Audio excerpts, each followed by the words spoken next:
Vamos a orar. Padre Celestial, te damos gracias por tu santa palabra.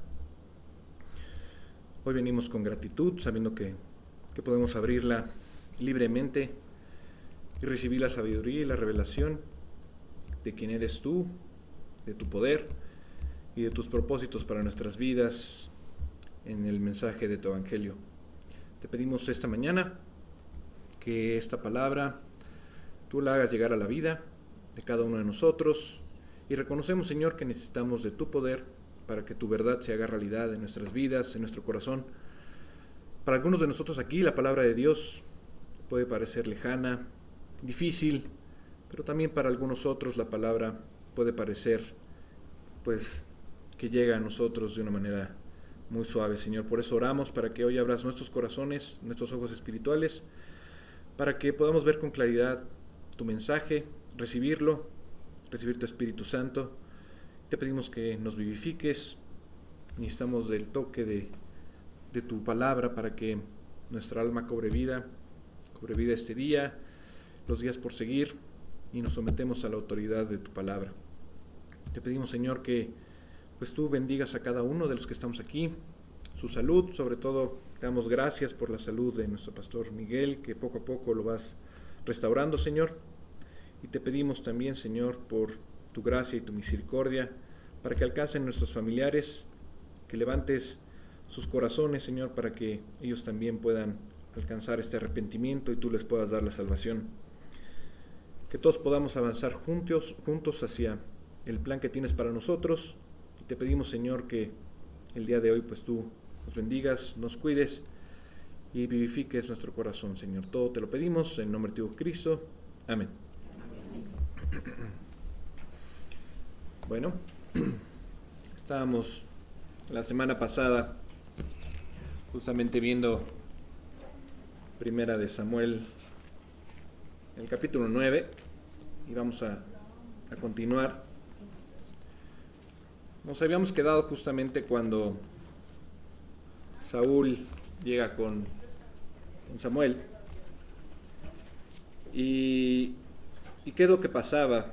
Vamos a 1 Samuel 9:15, que dice: y un día antes que Saúl viniese, Jehová había revelado al oído de Samuel diciendo, ¿qué estábamos diciendo ahí? Que justamente Samuel estaba escuchando a Dios, por eso Dios le hablaba al oído, ¿no?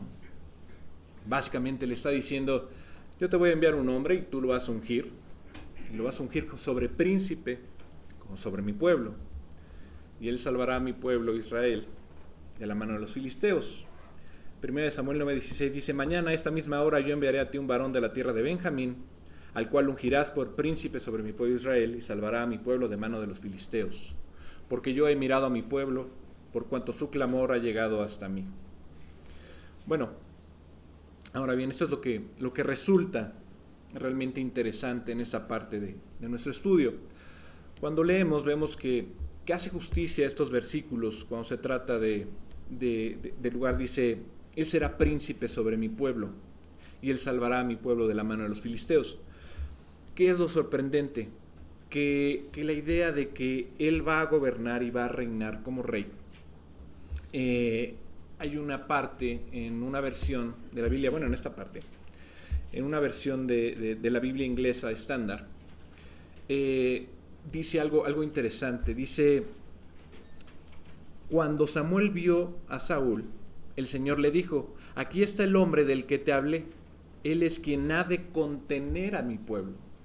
Ya ven que luego pues andamos checando versiones, y luego a mí me gusta como ver, ¿no? Unos dicen: a veces está más bonita, está más entendible, sobre todo cuando le compartes a la familia, ¿no? Y a veces no te entiende, buscas un lenguaje mucho más claro. Y cuando leí esta parte me dio curiosidad, justamente cómo dice, que dice que va a contener a su pueblo, ¿no? En otras palabras, tú dices, bueno, él va a ejercer este control y los va a gobernar bajo un liderazgo severo y bastante estricto, ¿no? Y es importante entender por qué Saúl, a pesar de que en estos versículos es el elegido de Dios para ser rey, pues en realidad no es así. ¿A qué me refiero? De alguna manera, el pueblo de Israel está buscando, ¿no? Le está pidiendo a Dios un rey. Pero para mí, para lo que les voy a compartir, no es el rey que en realidad está esperando Jesús, Dios para Israel, ¿no? Dice que yo digo que no es en parte, ¿no? Y te lo voy a preguntar para los que ya conocen la historia de Saúl. ¿Tú estás de acuerdo en que Saúl sea rey de Israel? Digo, si conocemos la primera parte, puede ser que sí. Pero si tú ya la conoces, te lo preguntaría, ¿tú crees que era el rey correcto para Israel? ¿Tú crees que sí, que no? Tal vez no lo sabes, tal vez sí. Vamos a meditar por esto en un segundo, si es que la conoces, ¿no? Y vamos a pensar en Dios. ¿Es este el deseo de Dios para Israel? Y vamos a recordar el capítulo 8. El capítulo 8 habla de una reacción de Dios, ¿no? Ante la petición de Israel por un rey, ¿no? No sé si la recuerdas, pero si la recuerdas, ¿tú crees que fue una buena reacción de Dios o no? No estoy cuestionando a Dios, estoy diciendo lo que está en el versículo, ¿no? Y vamos a leerlo. 1 Samuel 8:6 dice: pero no agradó a Samuel esta palabra que dijeron: danos un rey que nos juzgue. Y Samuel oró a Jehová. Y dijo Jehová a Samuel: oye la voz del pueblo en todo lo que te digan, porque no te han desechado a ti, sino a mí me han desechado, para que no reine sobre ellos, conforme a todas las obras que has hecho desde el día que los saqué de Egipto hasta hoy, dejándome a mí y sirviendo a dioses ajenos. Así hacen también contigo. Entonces, si tú concilias estos versículos en la misma historia, ¿no? en el mismo libro de 1 Samuel, quiero que también lo conciliemos con otro versículo. Y nos vamos a ir un poquito atrás. Y quiero que se vayan a Deuteronomio en el capítulo 17. Quiero que vean algo que yo vi. Y vámonos al capítulo 14 y 15. Dice, Deuteronomio 17, versículo 14 y 15: cuando hayas entrado en la tierra de Jehová que tu Dios te da, y tomes posesión de ella y la habites, y digas: pondré un rey sobre mí con todas las naciones que están en mis alrededores. Ciertamente pondrás por rey sobre ti al que Jehová tu Dios escogiere. De entre tus hermanos pondrás rey sobre ti. No podrás poner sobre ti a hombre extranjero que no sea tu hermano. Bueno, en otras palabras, Dios sabía, incluso les da las instrucciones para que se prepararan para conocer y tener un rey. Entonces, ¿por qué enojarse por eso, no? Si el mismo Dios está diciendo que va a poner un rey, ¿no? ¿Por qué decir, me han rechazado a mí, cuando Él dice en Deuteronomio 17, ¿sabes qué es lo que va a suceder? Va a haber un rey. Y aquí están las instrucciones de cómo debes calificarlo, ¿no? Para que justamente llene la vacante de rey. Y si nos vamos al 16, vamos a recordar justamente todo esto. Dice: pero él no aumentará para sí caballos, ni hará volver al pueblo a Egipto con el fin de aumentar caballos, porque Jehová os ha dicho: no volváis nunca por este camino. Ni tomará para sí muchas mujeres, para que su corazón no se desvíe, ni plata, ni oro amontonará para sí en abundancia. Y cuando se siente sobre el trono de su reino, entonces escribirá para sí en un libro una copia de esta ley, del original que está al cuidado de los sacerdotes levitas. Y lo tendrá consigo y leerá en él todos los días de su vida, para que aprenda a temer a Jehová su Dios, para guardar todas las palabras de esta ley y estos estatutos, para ponerlos por obra, para que no se eleve su corazón sobre sus hermanos, ni se aparte del mandamiento a diestra ni a siniestra, a fin de que prolongue sus días en su reino, él y sus hijos en medio de Israel.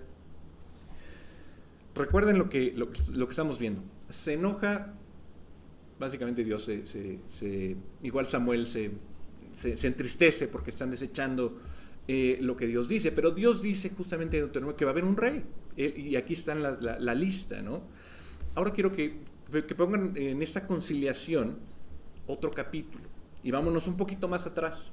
Vámonos a Génesis en el capítulo 49, donde no solo se van a ver las instrucciones, sino que obtienes las palabras proféticas a través de los descendientes de Jacob, en donde dice, básicamente, habrá reyes entre sus descendientes, y vamos a leerlo. Vamos a leer la parte de 49.8, Génesis 49.8. El título comienza tal cual: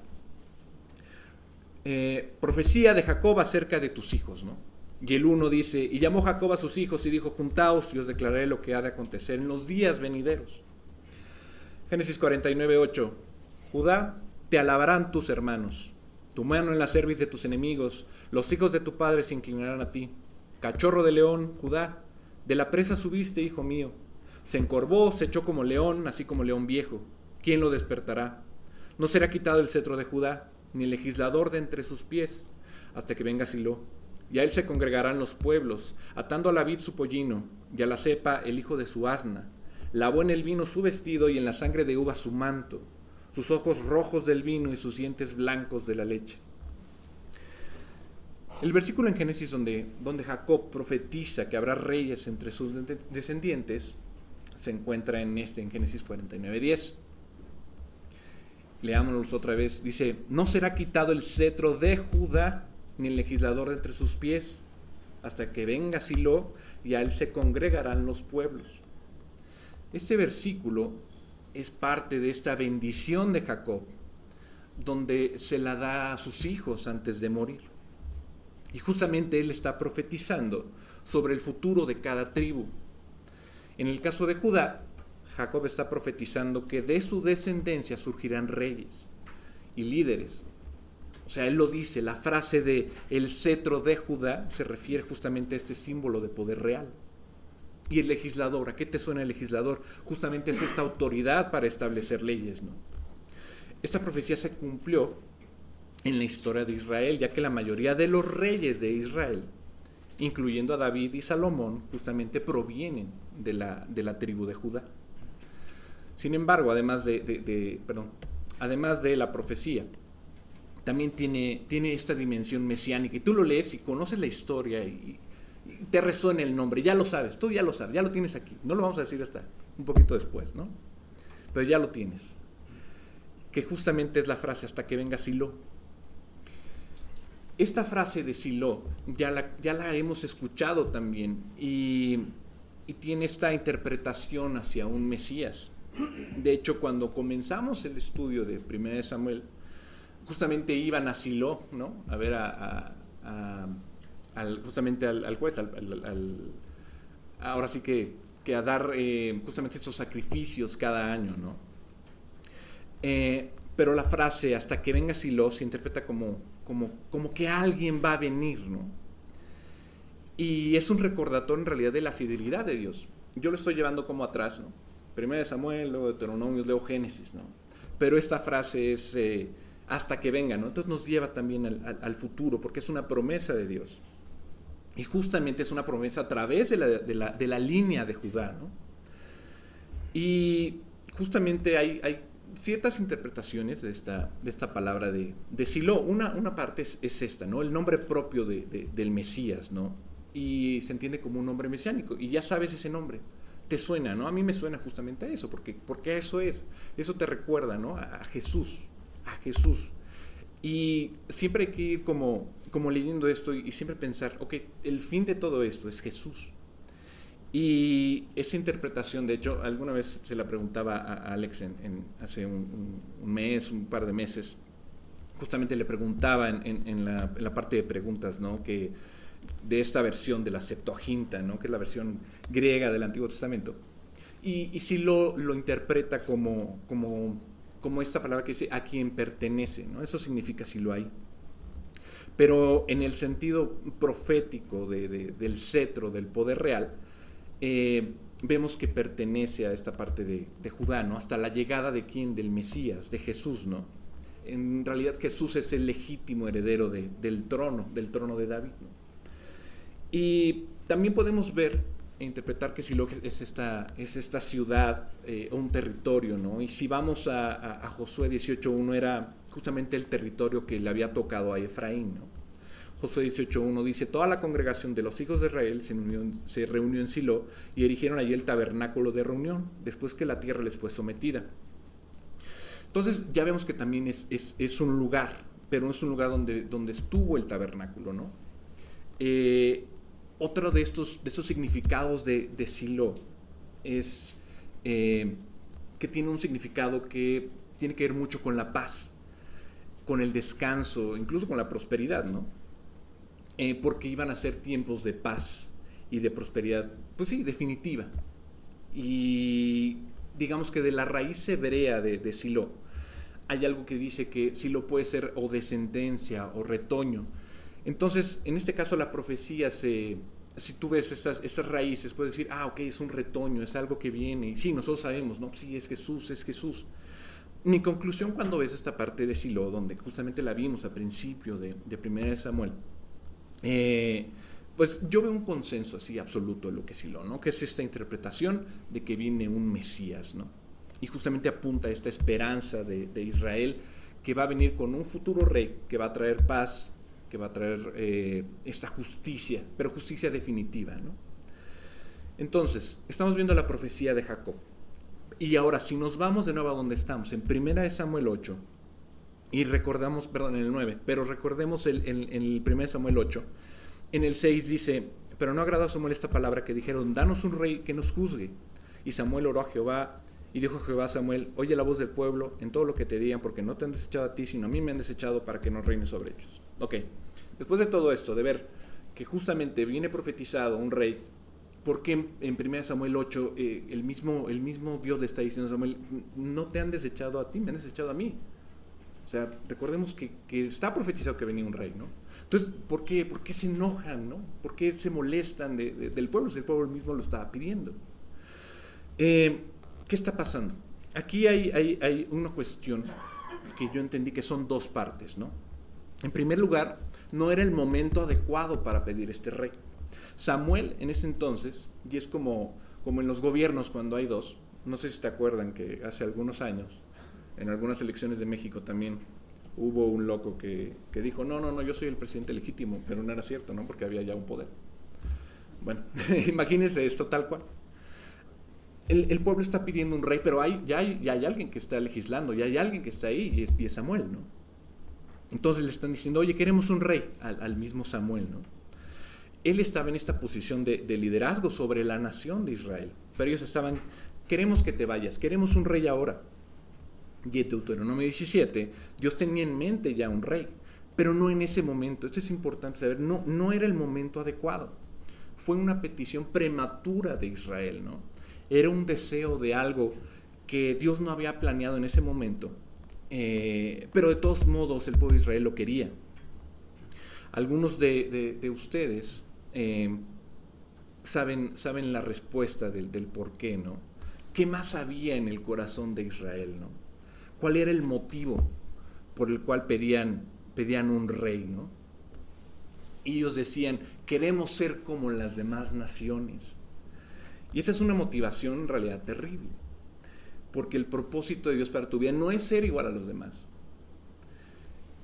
Podría decirse, que era esta razón equivocada, ¿no? Cuando uno busca su propio afán de querer algo, muchas veces nos nublamos la mente y vamos, aunque no sea confirmado por Dios. Alguna vez me habían dicho un ejemplo, ¿no? No, tú pides algo para Dios y Dios te lo va a dar, tal vez, pero uno mismo se roba, ¿no? Y dice, no, esto es para mí, y vas y te lo robas, ¿no? Y al final, cuando uno esté enfrente de Dios, te va a decir, oye, sí, esto era para ti, pero pues, te lo robaste, ¿no? Y algo muy común es justamente cuando, obviamente, tú quieres algo y no es el momento y te va mal con lo que pediste, ¿no? Y ya después entiendes y dices, es que no era el momento, no era el tiempo de Dios, ¿no? Pero yo aún así lo quise, y eso está pasando con Israel, ¿no? Y el mismo Israel dice, nos gusta cómo son los reyes y nos gusta lo que hacen por su pueblo, ¿no? ¿Nos darás un rey como las demás naciones? ¿Se acuerdan, no? Que ellos decían, no, el rey va a venir aquí y va a ir a combatir nuestras peleas, va a estar aquí y nosotros vamos a estar bien tranquilos, ¿no?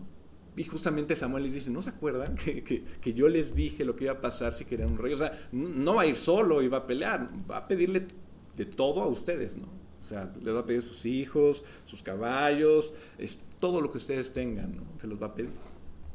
Pero bueno, volviendo a Deuteronomio 17, acerca de las instrucciones del rey, vamos al versículo 14. Dice, cuando hayas entrado en la tierra que Jehová tu Dios te da y tomes posesión de ella y la habites y digas, pondré un rey sobre mí, como todas las naciones que están en mis alrededores, ciertamente pondrás un rey sobre ti al que Jehová tu Dios te escogiere. De entre tus hermanos pondrás rey sobre ti. No podrás poner sobre ti a hombre extranjero que no sea tu hermano. Entonces, ¿qué dice Dios? A quien el Señor tu Dios escogiere. Ok, Dios tenía un rey en mente y quería traer ese rey en el momento adecuado. Pero bueno, vamos a ver qué pasa ahora. Ya lo tenía en mente. Bueno, vamos a buscar qué onda con Saúl. ¿Qué pasa con Saúl, no? Si ustedes buscan Saúl en hebreo, pues es prácticamente lo mismo. Creo que se pronuncia Shaul o algo así. O sea, tiene un significado relacionado con esta forma de pedir o ser pedido. Eso significa. Y primero sí, fue pedido a Dios. O sea, el mismo Israel se lo pide a Dios, le pide un rey, ¿no? Y en este contexto bíblico se interpreta tal cual, ¿no? Que el pueblo de Israel estaba pidiendo un rey. Entonces, Dios, te pido a Saúl, básicamente, ¿no? Hay otra interpretación del nombre de Saúl que significa prestado. Y se basa en esta idea de que Saúl fue prestado por Dios para el pueblo de Israel, como un rey por determinado tiempo. No era el que quería, pero bueno, les vamos a dar algo, ¿no? Independientemente de la interpretación, eso no importa. El nombre de Saúl refleja la idea de que fue elegido y designado por Dios, pero para un propósito especial, como este primer rey legítimo de Israel, ¿no? Y sí, fue ungido por el profeta Samuel. Pero sabemos, cuando lees más adelante, sabemos su historia, ¿no? Que es una mezcla entre grandeza y tragedia, ¿no? Esta dualidad que hay, que está marcada por la obediencia de Dios en un principio, que vimos cuando está obedeciendo a su padre tras ir tras las asnas. Pero también hay una posterior actitud, una actitud de desobediencia que lo llevó a perder este favor divino de Dios. En resumen, Saúl sí es pedido, o podría decirse deseado por el pueblo de Israel, pero digamos que Dios tenía otro rey en mente, ¿no? Si lees el versículo 1 de este capítulo 9 de 1 Samuel, dice, había un hombre de Benjamín, ¿no? Tal cual. Entonces, por algo nos lo dice Dios, ok, era de la tribu de Benjamín este hombre, este Saúl, ¿no? Bueno, ¿por qué nos lo dice? ¿Por qué nos pone específicamente que era de la tribu de Benjamín? Ya lo leímos, ya lo vimos en Génesis 49:10. Jacob profetizó acerca de sus hijos y sus descendientes y dijo algo acerca de uno de sus hijos con una indicación de por qué no es bueno que Saúl venga de Benjamín. Primero porque ¿de dónde venía el cetro, ¿no? Venía de la tribu de Judá. Y dice, no será quitado el cetro de Judá, ni el legislador de entre sus pies, hasta que venga Silo, y a él se congregarán los pueblos. Entonces el linaje ideal, el linaje que había escogido Dios, y lo había puesto en palabras de Jacob, es que iba a venir de Judá, de la tribu de la que vendrá ese rey, no la de Benjamín. Desde ahí hay estas red flags, ¿no? La advertencia total, ¿no? Entonces, sostengo que Dios tenía en mente a David como su primera opción. Eso yo estoy seguro que era David, ¿no? Pero el pueblo deseaba a Saúl, deseaba un pueblo deseaba un rey como Saúl, que se asemejara a las demás naciones, ¿no? Entonces, Dios les da lo que desean. Y aquí está lo que deseaban las demás naciones, ¿no? Saúl, ¿qué es? Saúl es alto, es como un gigante, rebasa a todos, tiene un aspecto intimidante, porque es enorme. Y es hermoso a la vista, o sea, a la vista del ser humano, ¿no? Cumple los criterios humanos, mundanos, ¿no? Pero la profecía dice, es de Judá de donde va a salir mi rey. Y después vemos que es cumplida parcialmente por David, ¿no? Y cumplida en última instancia cuando Jesucristo es descendiente de David, ¿no? Si leemos Génesis 49:27, vemos esta advertencia de por qué es importante saber que Saúl es benjamita. Dice Génesis 49:27, Benjamín es lobo arrebatador, a la mañana comerá la presa y a la tarde repartirá los despojos. Parece que el pueblo de Israel no conoce la palabra de Dios, ¿no? No confiaban incluso más bien en la palabra de Dios, ¿no? Estaban ansiosos y querían algo de carne para ser como las demás naciones. Yo usaría esto para aplicarlo a muchas cosas, ¿no? Pero una de las lecciones clave que podemos sacar de esto el día de hoy es la importancia del tiempo de Dios. Es extremadamente importante estar en la sumisión también del tiempo de Dios, ¿no? ¿Cómo sé si estoy en esa sumisión? ¿Cómo sé si estoy en el tiempo de Dios?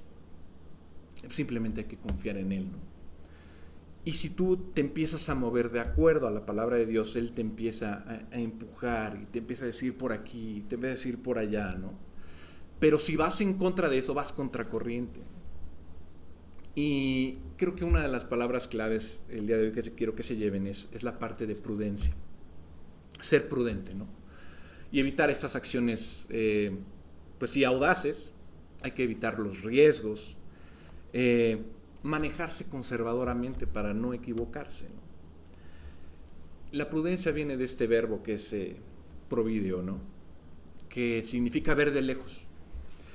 Y cuando uno está aprendiendo a manejar en un principio, a mí cuando me tocó que mi mamá le dijo a una escuela, oye, enséñale a mi hijo a manejar. No, al principio estás tenso, ¿no? Y vas así lento, y los brazos se te ponen tensos, y no sabes por dónde ir, y te dice, no, aquí tal, acelera tal, no, pues tenemos las intermitentes, todo vas lento, ¿no? Bueno, ya, pasas la prueba, ¿no? Le pedí otra, y dije, oye, ma, ¿me puedes dar otra clase? Y dije, sí, está bien, para que aprendas bien, ¿no? Ya lo repetí, ¿no? Y bueno, voy. Y después, manejando, justamente, ya la universidad, ¿no? Uno ya se siente como que todo el mundo es tuyo. Y de repente pues tenía que llegar, ¿no? Ya saben, tenías que entrar a las 8 y son 7:63 y dices, tengo tiempo para llegar, ¿no? Y dices, voy a acelerar, no pasa nada. Me estrellé, ¿no? Tal cual. ¿Y por qué? Por no ser prudente, ¿no? O sea, la tenía enfrente y simplemente yo no vi a nadie. O sea, en mi mente yo no había nadie, yo aceleré y ya estaba así el tazo. Entonces, bueno, uno no fue prudente ahí, ¿no? De alguna manera creo que Dios te está diciendo, oye, no es el momento, ¿no? No es el momento. A mí cuando Dios quiere cumplir algo, hay una gracia que lo acompaña. Y su gracia capacita, ¿no? Y acompaña a las personas para que puedan llevar a cabo su voluntad. Efesios 4, 12 y 13 dice, a fin de perfeccionar a los santos para la obra del ministerio, para la edificación del cuerpo de Cristo, hasta que todos lleguemos a la unidad de la fe y del conocimiento del Hijo de Dios, a un varón perfecto, a la medida de la estatura de la plenitud de Cristo, ¿no? Dios nos está preparando, pero no hay que aventurarnos, ¿no? O sea, como que hay que ser esa parte, ser prudentes, ¿no? Segunda de Corintios, en el primer capítulo, en el versículo 21, dice, y el que nos confirma con vosotros en Cristo y el que nos ungió es Dios, el cual también nos ha sellado y nos ha dado las arras del Espíritu en nuestros corazones, ¿no? Ahí me gustó, igual comparando versiones, la de NTV, donde justamente hablo de esta capacitación, y ellos hablan de esa capacitación en esta versión. Dice 2 Corintios 1, 21 y 22, es Dios quien nos capacita junto con ustedes para estar firmes por Cristo. Él nos comisionó y nos identificó como suyos al poner al Espíritu Santo en nuestro corazón como un anticipo que garantiza todo lo que Él nos prometió. Entonces, aquí le vamos a dejar justamente pensando en esto, ¿no?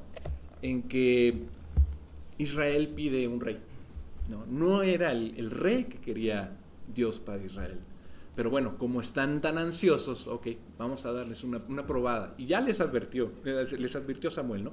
Te va a quitar todo. ¿Lo quieres? Sí, queremos rey. Bueno, va, te va a dar la probadita que quieres, ¿no? Entonces dejémoslo ahí y vamos a pensar justamente en la dualidad de este Saúl. En un principio, pues sí, es muy obediente a su padre y todo. Obedece muy bien. Yo creo que en un principio, si no conoces la historia, pues es un buen chavo, ¿no? Pero aquí vamos a dejarlo y vamos a ver qué es lo que pasa después. Ya la advertencia está dada desde Jacob, donde dice, oye, tu rey no va a ser de ninguna otra tribu, sino que tiene que ser de la tribu de Judá. No de Benjamín, tiene que ser de Judá. ¿Por qué? Porque va a ser un lobo arrasador, ¿no? Bueno, gracias. Bueno, pues vamos a continuar con nuestro estudio de Malaquías. Y bueno, pues hoy nos vamos a perfilar a terminar la sección que estábamos viendo. Estábamos viendo los primeros capítulos los primeros versículos del capítulo 3. Ajá. Estábamos viendo que hay algo muy importante aquí en estos capítulos que estamos viendo. Durante todo el libro hemos visto aquellas sentencias, aquellos juicios que Dios había establecido delante de Israel. Y si ustedes se acuerdan, a quiénes iba especialmente dirigido estas exhortaciones. Eran a los líderes religiosos, a los líderes espirituales, a los sacerdotes y a los levitas, principalmente a los sacerdotes. Entonces, en todo esto, Malaquías, Dios a través de Malaquías estaba hablando por una parte muy fuerte, muy claro, en contra de los sacerdotes. ¿Por qué? Porque ellos habían dejado de la visión que ellos habían recibido desde un principio, la habían dejado a un lado. Acuérdense que en todo esto que estábamos viendo, o sea, Dios los acusa a los sacerdotes, los acusa de no reverenciar su nombre, de menospreciarlo. Dios acusa también de menospreciar a los sacrificios, de traer el ciego, el cordero ciego, el cordero con defecto, no hacer esos sacrificios que decía la ley que tenían que ser perfectos. Los acusa también, en segundo término, de no guardar ese santuario de Dios que es el pacto matrimonial. Este punto habíamos visto varios puntos con varios aspectos muy interesantes y reveladores acerca de esto. Y ahora, Dios, lo último que nos quedamos es que Dios los está acusando de lo que verdaderamente pensaban los sacerdotes y los levitas de Dios, que Dios era indiferente a la maldad. Vamos a verlo aquí, recordarlo un poquito en lo que habíamos visto en Malaquías 2:17. Dice: habéis hecho cansar a Jehová con vuestras palabras, y decís: ¿en qué le hemos cansado? En que decís: cualquiera que hace mal agrada a Jehová, y en los tales se complace. O si no, ¿dónde está el Dios de mi justicia? Los israelitas, los levitas y los sacerdotes habían estado acusando a Dios de que era injusto, de que era indiferente a la maldad, que no actuaba en consecuencia a todo lo que estaba sucediendo. Estaban de alguna manera bajando a Dios a su nivel, como diciendo: Dios es igual que nosotros, igual de injusto, igual de indiferente a la maldad. Ajá. Cuando lo que estaba haciendo Dios era tener misericordia. Acuérdense que dice, primera de Pedro dice, Dios, es primera o segunda de Pedro, no me acuerdo, Dios no retarda su promesa, según algunos la tienen por tardanza, sino que es paciente para con todos, no queriendo que ninguno se pierda, sino que todos perezca, sino que todos procedan al arrepentimiento. Entonces, Dios estaba trayendo un tiempo de gracia, un tiempo de espera, esperando que todas estas personas se arrepintieran. Ajá. Sin embargo, vemos que continuamente el hombre malinterpreta ese tiempo de paciencia, ese tiempo de espera. Ajá. Y bien, pues vemos que en todo esto también Israel hace varias preguntas cínicas. ¿En qué te hemos dejado? Varias cosas, por ejemplo, habíamos visto desde los primeros capítulos, ¿no? en donde dice,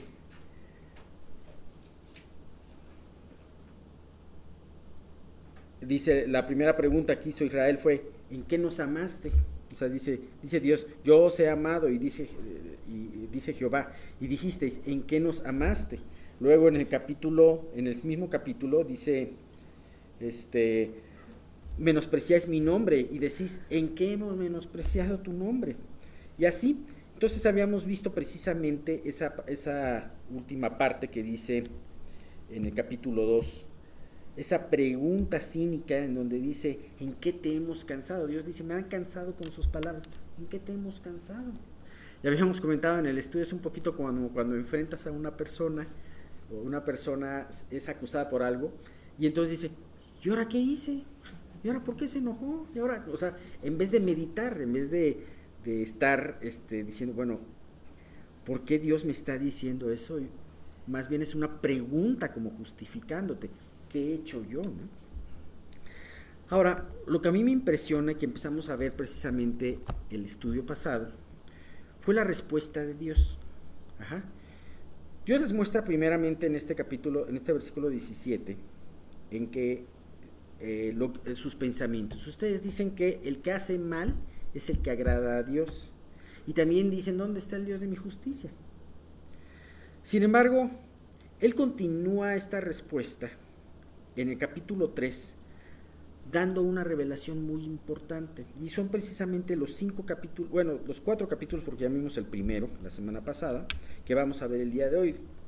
Es Malaquías 3, de los versículos 1 al 5, en donde, Malaquías 3, capítulo 3, de los versículos 1 al 5, dice, he aquí yo envío mi mensajero, el cual preparará el camino delante de mí, y vendrá súbitamente a su templo el Señor a quien vosotros buscáis, y el ángel del pacto a quien deseáis vosotros.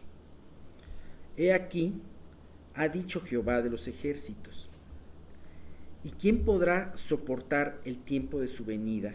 ¿O quién podrá estar en pie cuando Él se manifieste? Porque Él es como fuego purificador y como jabón de lavadores. Y se sentará para afinar y limpiar la plata, porque limpiará a los hijos de Leví, los afinará como a oro y como a plata, y traerán a Jehová ofrenda en justicia. Y será grata a Jehová la ofrenda de Judá y de Jerusalén, como en los días pasados y como en los años antiguos. Y vendré a vosotros para juicio, y seré pronto testigo contra los hechiceros y adúlteros, contra los que juran mentira y los que defrauden en su salario al jornalero, a la viuda y al huérfano, y a los que hacen injusticia al extranjero, no teniendo temor de mí, dice Jehová de los ejércitos. Ciertamente ese reclamo de que Dios haga justicia puede ser un reclamo válido y justo. Sin embargo, hemos visto que todo depende cómo se haga. Una cosa es, como estas personas lo hacían, ¿dónde está el Dios de la justicia? Yo no veo a ningún Dios de la justicia. Y otra cosa es, por ejemplo, como lo hizo Habacuc, que habíamos hablado precisamente el estudio pasado, el domingo pasado, es que Habacuc dijo, o sea, no entendía lo que estaba pasando, y cuando Dios le reveló su plan de traer a los babilonios para juzgar la maldad de Jerusalén, se quedó peor Habacuc, ¿no? Sin embargo dijo, sobre mi guarda estaré, voy a estar esperando la respuesta de Dios. No estoy desconfiando en Dios, simple y sencillamente no entiendo lo que está pasando, pero voy a esperar en Dios, y eso es lo más importante. Entonces, me impresiona porque Dios responde mucho más allá de lo que pedimos. Y entonces Dios da una revelación muy importante en estos 5 versículos. Habíamos visto la primera parte, lo resumo rápido. Dios empieza a hablar de lo que vendrá dentro de un tiempo. Sabemos ahora que tuvieron que pasar más de 400 años para que se hiciera efectiva esta profecía, pero aquí nos habla Dios de primeramente un mensajero, el cual preparará el camino del Señor, y habíamos hablado precisamente que ese mensajero hablaba de Juan el Bautista. Y vendrá súbitamente a su templo el Señor a quien vosotros buscáis. Luego, inmediatamente de que vino Juan, vino el Señor Jesús. Ajá. Muchas veces en las profecías acerca de la venida de Jesús, se nos habla en una misma profecía acerca de la primera y la segunda venida. Ajá. En este caso podemos inferir esto porque dice: el ángel del pacto a quien deseáis vosotros, he aquí viene, ha dicho Jehová de los ejércitos. Era inminente que Dios iba a preparar primero a su mensajero y después iba a venir inmediatamente nuestro Señor Jesús. Ajá. La venida de Jesús estaba cada vez más cerca. Sin embargo, Dios tenía que preparar los corazones de las personas para que lo recibieran. Juan hizo ese camino. Juan empezó a hablar acerca del reino de Dios, se había acercado. Estaba prácticamente a la puerta aquel que era el rey de ese reino. Y es impresionante porque efectivamente Juan hizo eso como cualquier embajador de cualquier país. Prepara primero la visita de su presidente o de su rey, ¿no? Entonces, sin embargo, dice: ¿y quién podrá soportar el tiempo de su venida? ¿O quién podrá estar en pie cuando Él se manifieste? Porque Él es como fuego purificador y como jabón de lavadores. Jesús vino en su primera venida. Y ciertamente Jesús vino a juzgar el pecado. Ajá. Pero lo vimos de una manera mansa. Lo vimos desde el pesebre hasta la cruz, un Jesús manso, un Jesús tendiendo gracia, un Jesús que, como decíamos, no iba a quebrar la caña cascada ni iba a apagar el pábilo de que humeare, ¿no? Un Jesús que iba a hablar de esas buenas nuevas, en gracia, en misericordia.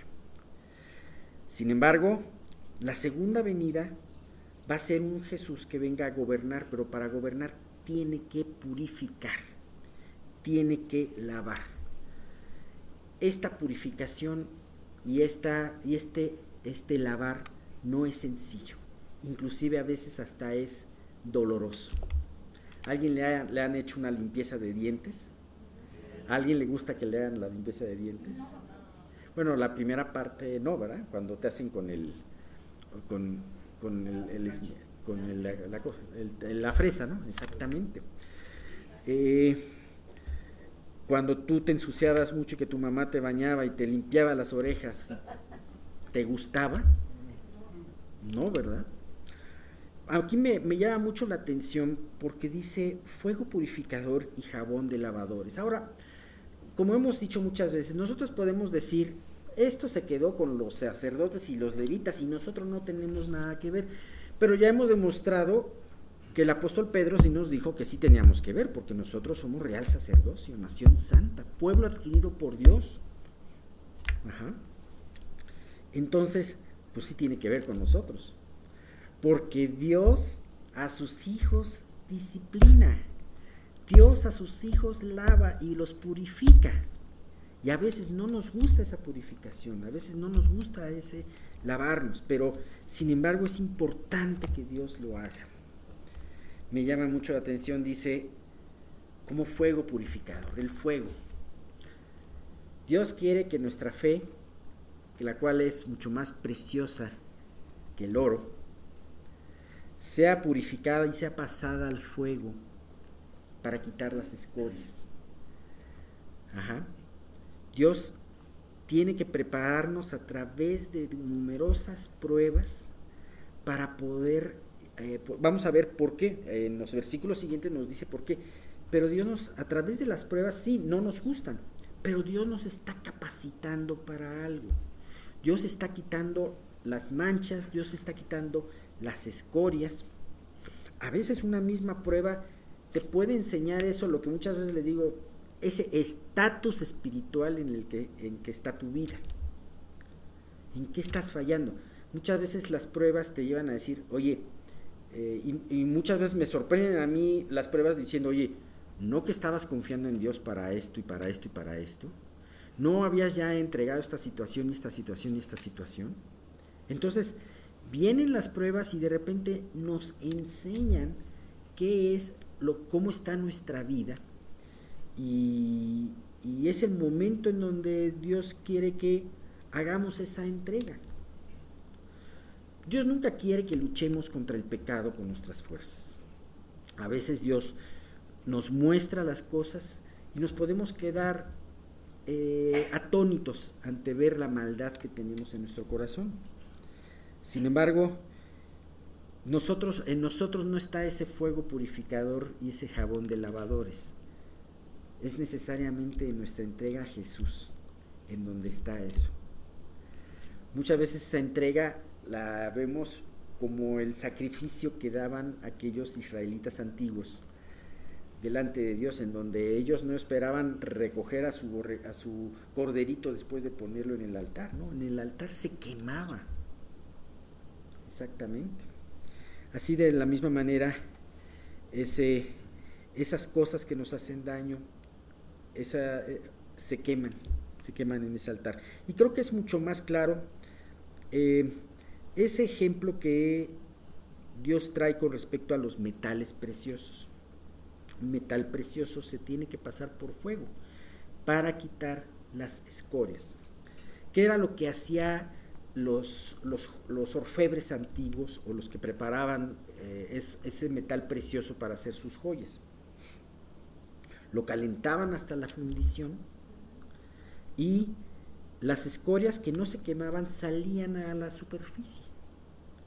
Y entonces ahí, con algún recipiente, iban quitando todas esas basuritas que tenían la plata o que tenía el oro, y entonces eso quedaba muy parejito, muy brilloso, ¿no? Muy brillante.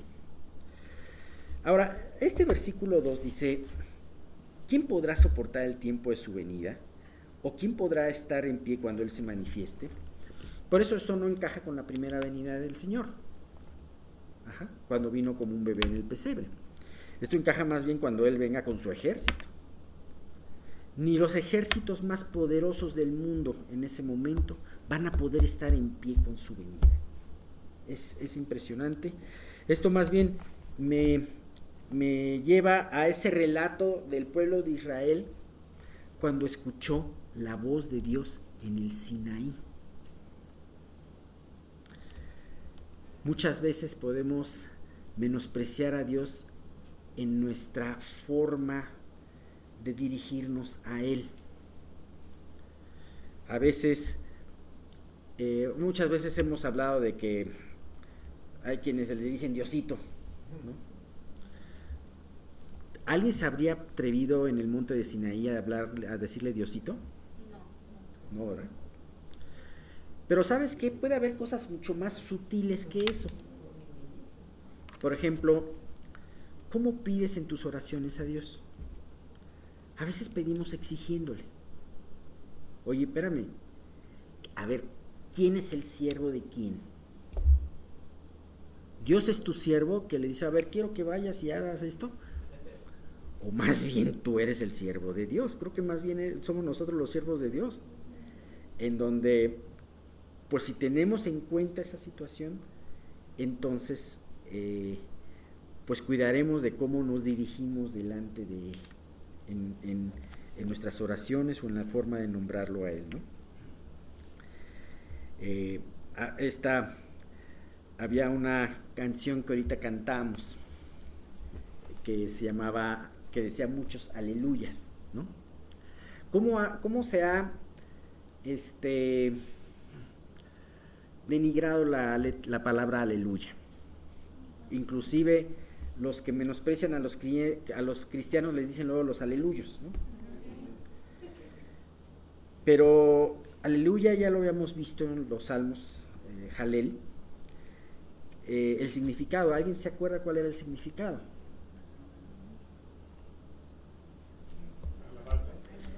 Viene de Jalel, aleluya, viene de Jalel y Ja.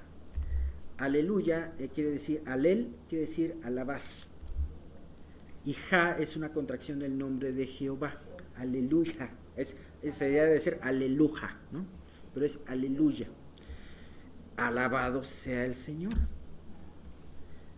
Si tú estás haciendo una alabanza al Señor, ¿cómo lo alabas? O sea, por costumbre, sin estar conectado.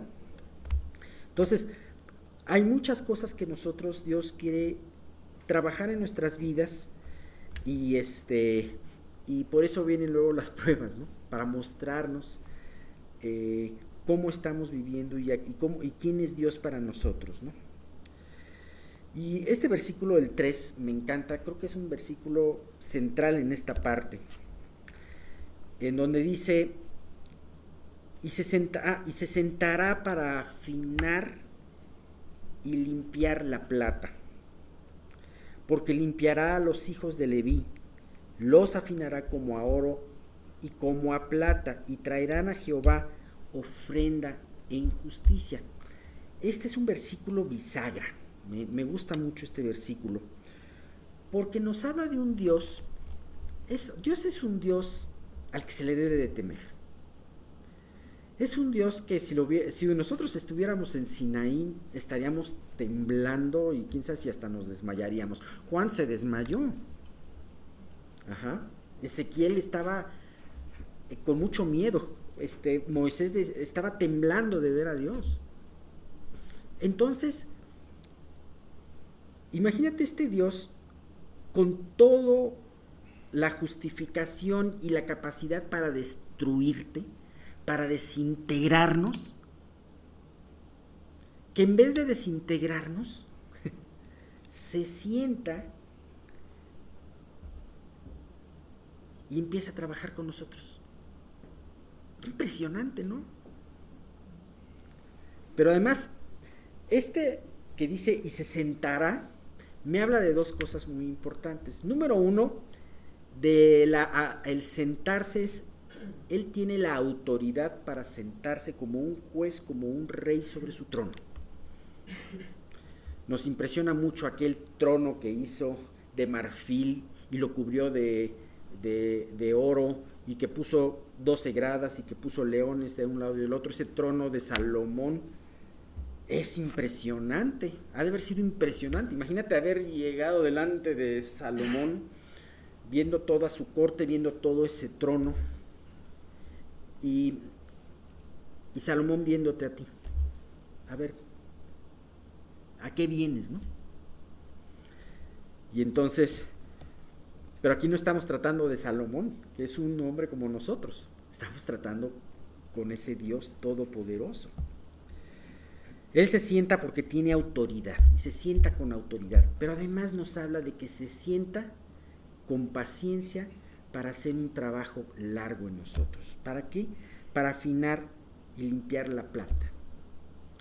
A mí me impresiona que a través de Cristo, Dios nos ve como un metal precioso.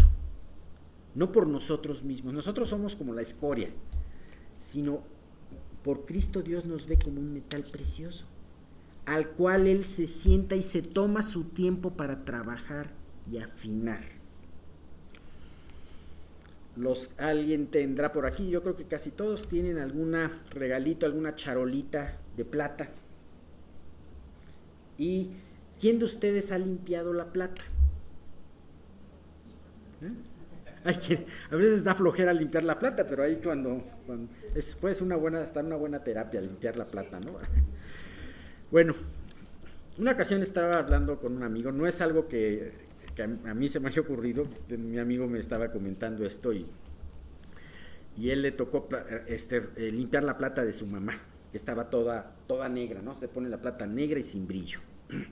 Entonces él empieza a darle una primera pulida.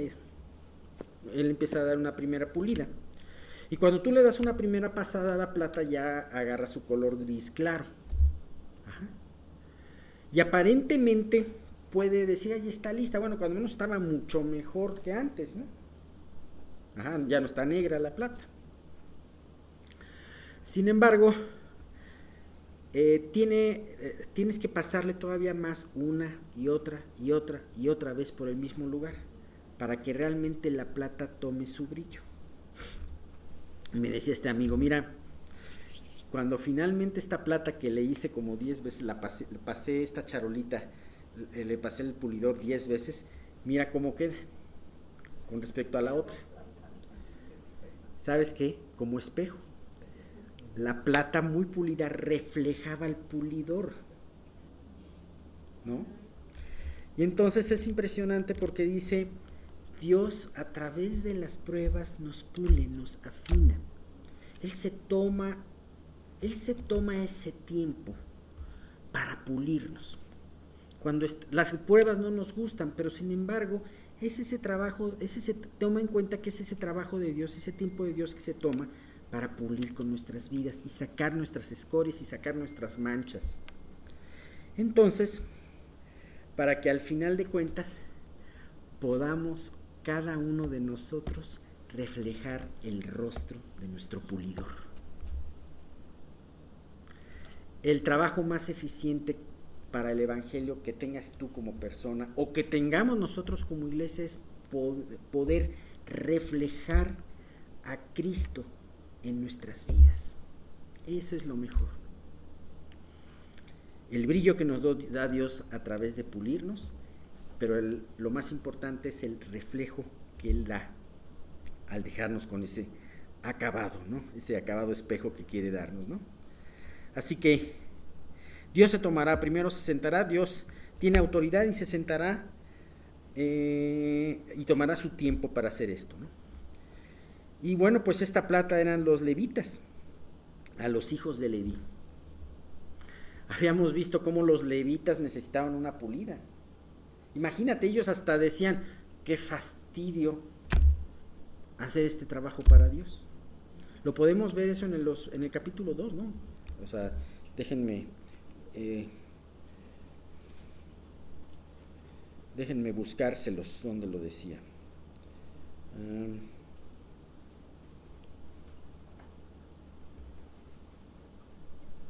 Fíjate.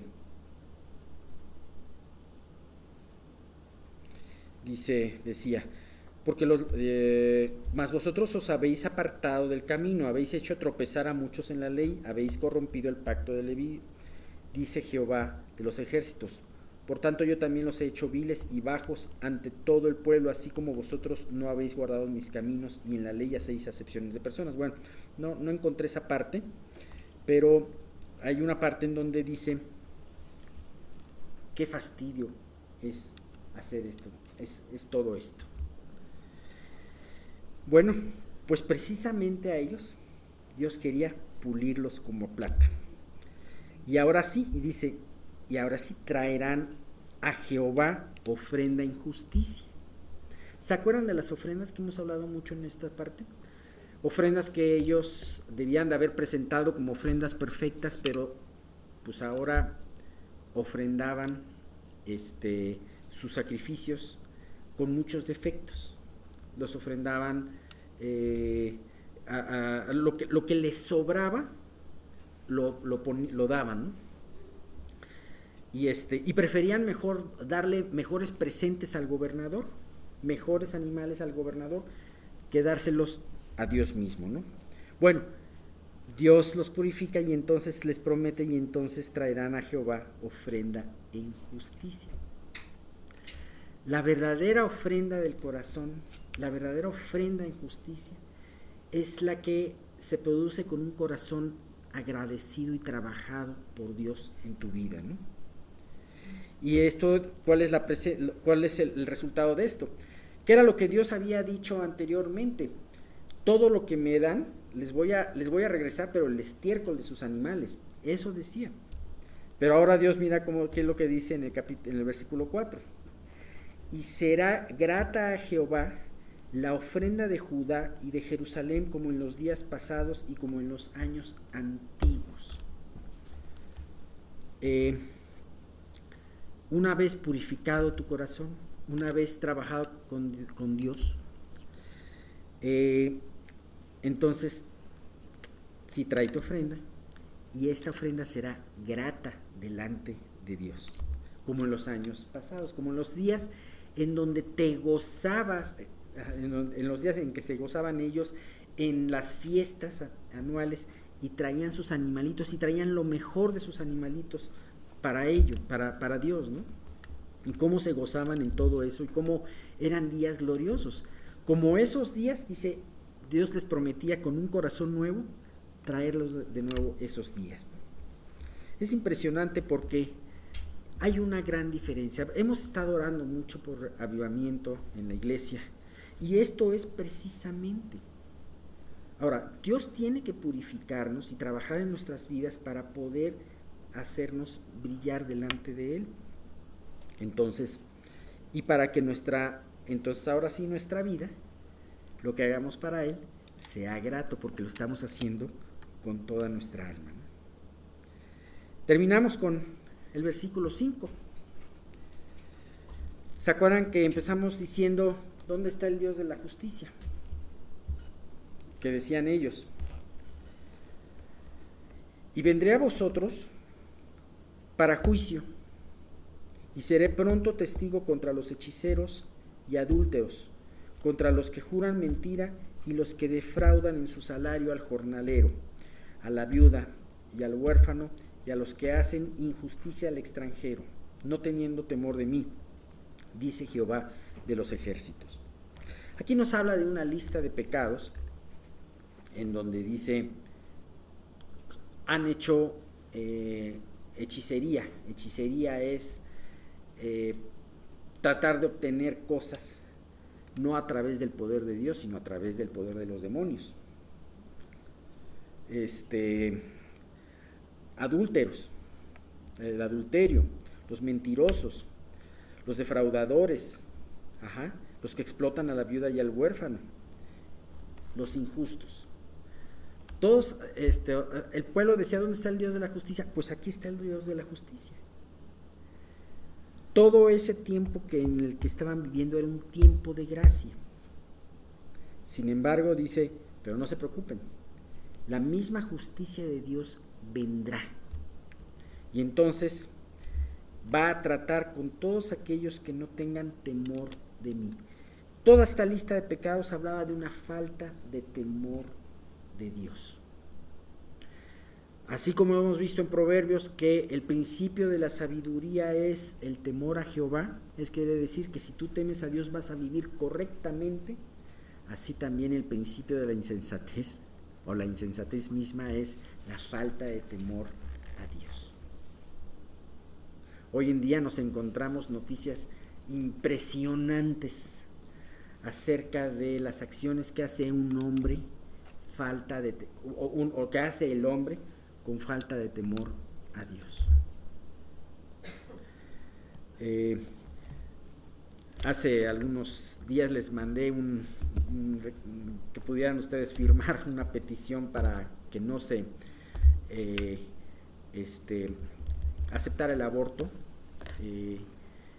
porque lo quieren aquí en la Ciudad de México expander de los 3 meses a todo el embarazo. Imagínate. Eso se llama asesinato. Exactamente. ¿Por qué? Porque los que están promulgando todas esas leyes tienen falta de temor a Dios. Si tuvieran ese temor a Dios, nunca lo harían. Y bueno, gracias a Dios se echó para atrás por ahorita, se echó para atrás ¿cómo se llama? Iniciativa. Gracias, se echó para atrás esa iniciativa. Y bueno, pero veremos así como eso, muchas cosas que vienen de mal en peor. Una humanidad sin temor de Dios. Pero aquí Dios nos dice, el mismo Dios que empieza juzgando a su casa y que juzga y que pule a sus hijos para brillar más, va a ser el mismo Dios que destruya a todos los impíos, a todos los injustos. Dicen que el Apocalipsis, todas estas, así como el Apocalipsis y todas estas profecías, ¿Te dan miedo? A mí no me dan miedo, a mí me dan aliento. Más bien es para poder prevenir y dar miedo a aquel que no ande en los caminos de Dios. Pero si tú esperas al Señor y estás dispuesto a que Él haga este trabajo en tu vida, entonces levanta tu rostro, porque el Señor viene. Y ¿sabes qué? Dios lo que quiere es encontrarte bien, para que tú no huyas de Él cuando viniera a tu encuentro, sino al contrario, lo salgas a recibir. Esto es algo muy importante. Vamos a terminar con esto. Siguen 6 versículos de Malaquías que nos van a hablar de otro aspecto. Es una manera de sándwich, y después vienen a partir del 13 en adelante otra vez más acerca de estos juicios y estas promesas que Dios tiene, ¿no? Pero por lo pronto ahorita vamos a quedarnos aquí y Miguel quisiera comentar algo aquí con nosotros. Bueno, antes que nada yo quisiera darle gracias a Dios, a mi familia y a la iglesia por sus oraciones, por todos los cuidados. Sería realmente muy tardado que yo les dijera todos los milagros que Dios hizo. Yo diría, todo fue milagro, desde el ingreso al hospital y todo eso. Y bueno, como hoy atinadamente tocó esta parte que Arquis comentó de las pruebas, sin lugar a dudas, todos en nuestra vida vamos a ser probados, todos. Y una de las cosas que yo vi después de repasar mi vida vez tras vez es que muchos de nosotros tenemos insensibilidad en el corazón. Esta se da porque de alguna manera hay cosas que no queremos soltar. Una parte que me alentó es este comentario que dice: el sufrimiento no niega la realidad del amor de Dios, sino que provee una oportunidad para confirmarlo y aplicarlo. Como cristianos podemos alegrarnos en el sufrimiento, no porque nos guste experimentar dolor, ni porque neguemos que es lamentable, sino porque sabemos que Dios usa las dificultades de la vida y los ataques de Satanás para desarrollar nuestro carácter. Un punto muy importante. Una de las cosas que Dios hace a través de las pruebas, porque yo sé que en el pensamiento de todos ustedes muchas cosas pensaron. ¿Por qué pasa esto? ¿Por qué le pasa al pastor? ¿Estará viviendo mal? Todo eso es natural en el ser humano. Pero lo importante es saber que todos vamos a ser probados, sin lugar a dudas, todos, sin excepción. Y eso es parte del mismo amor de Dios. Continúa esta parte diciendo: los problemas que enfrentamos desarrollarán nuestra perseverancia, la cual fortalecerá nuestro carácter, profundizará nuestra confianza en Dios y nos dará mayor tranquilidad acerca del futuro. Probablemente su paciencia sea puesta a prueba diariamente de una u otra manera.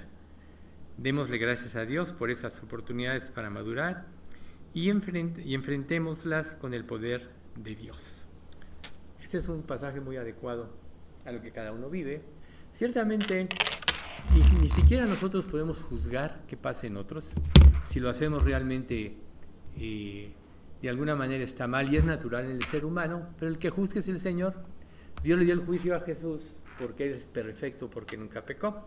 Por tanto, nosotros, más bien, el aliento importante de esto, el aliciente es orar por las personas, porque Dios mismo decía que para Dios su siervo esté en pie o cae, y nadie sabe el trabajo que Dios está haciendo en él.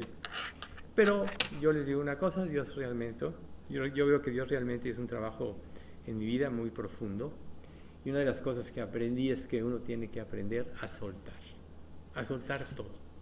Porque en la vida cristiana lo que nosotros no soltemos va a producir la idolatría, la rebeldía y la dureza de nuestro corazón. Y sin duda alguna todos tenemos dureza en el corazón. Estamos en el fin de los tiempos, todos lo sabemos. Vamos a ser probados, vamos a enfrentar, pero Dios ahorita está desarrollando nuestro carácter. Entonces, ¿cuál sería mi consejo? En relación de mi experiencia, tienen que establecer no una relación ritual con Dios o de cumplimiento, sino tienen que hacer buscar una relación íntima con Dios. Todo parte de ahí. Si nosotros no tenemos una relación íntima con Dios, no hay nada, porque el único que nos va a convencer de lo que estamos mal, lo que tenemos que aprender, etcétera, es Dios. Y la relación íntima nos enseña a escuchar la voz de Dios. Yo cuando estuve en el hospital, mi hija me decía, oye, ¿te traigo algo para leer o algo? No, yo estaba orando todo el tiempo, de día y de noche, porque yo quería precisamente desarrollar esto. Y bueno, yo le doy gracias a Dios, de veras, antes que nadie, a mi familia, porque yo vi el amor de ella y a mi familia en Cristo. También vi el amor de todos ustedes a través de sus oraciones. Y de alguna manera, aunque fue muy difícil de esta situación, yo podría decirle, todo salió perfecto. Realmente no hubo complicaciones, a pesar de lo difícil que fue. Y bueno, pues eso es algo que yo quería agradecerles a ustedes. Pero compartirles esta situación, hay que soltar, hay que desarrollar una relación con Cristo personal, íntima. No hagan otra cosa que buscar esto.